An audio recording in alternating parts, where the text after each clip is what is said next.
خدا ہے تو یہ کیوں نہیں ہوتا، وہ کیوں نہیں ہوتا؟ فلسفی ہوتے ہیں نا، وہ کہتے ہیں ہمیں اس مطابق سمجھایا جائے۔ تو حقائق میں ملتا ہے ایک فلسفی ذہن رکھنے والا، ایک فلسفی ماہر، منطقی ذہن رکھنے والا شخص ایک بوڑھی عورت کے پاس بیٹھا ہے، پوچھتا ہے اماں تو بیٹھ کے اللہ اللہ کرتی ہے، بڑی عبادت کرتی ہے، رب تعالی پکارتی ہے، کیا خدا ہے؟ خدا ہونے کی کوئی دلیل ہے؟ اگر خدا ہونے کی کوئی دلیل ہے تو مجھے بتا۔ تو وہ مائی صاحبہ کہتی ہے چرخہ کاٹ رہی تھی یا ریڑھ کا رڑک رہی تھی، اس نے کہا خدا ہونے کی دلیل یہی میرا چرخہ ہے۔ کہا وہ کیسے خدا ہونے کی دلیل یہی چرخہ ہے، یہی جو ہے وہ ریڑھتا ہے، کیسے؟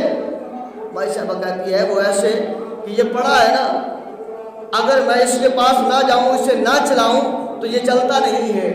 تو گویا پتہ یہ چلا کوئی تو ہے جو نظام دنیا کا چلا رہا ہے، تو وہی تو خدا ہے۔ کوئی تو ہے جو یہ نظام چلا رہا ہے، وہی تو خدا ہے۔ کہا اچھا تو یہ بات تو سمجھ آ گئی، تو یہ بتا خدا ایک ہے، دو ہے، تین ہے، چار ہے، پانچ ہے؟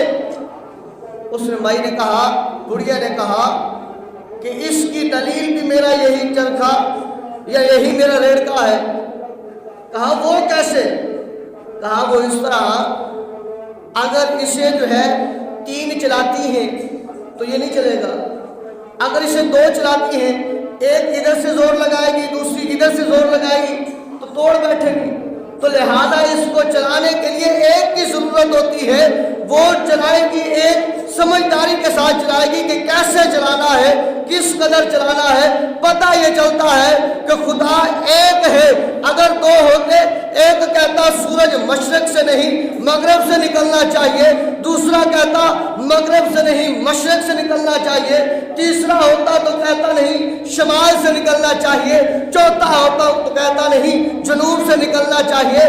پتہ یہ چلا کہ جس طرح اس کو چلانے کے لیے ایک کی ضرورت ہے، اس نظام کو چلانے کے لیے بھی ایک کی ضرورت ہے، وہ ایک ہی خدا ہے۔ وہ ایک ہی خدا ہے جو ساری کائنات کو چلا رہا ہے، سارے نظام کو چلا رہا ہے۔ اللہ اکبر۔ کئی مرتبہ بات سمجھانے کے لیے بڑا پڑھا لکھا نہیں ہونا چاہیے، بلکہ سمجھداری ہو تو ان پڑھ بھی جو ہے وہ بڑا جو ہے وہ مسئلہ حل کر جانتا ہے۔ اسی طرح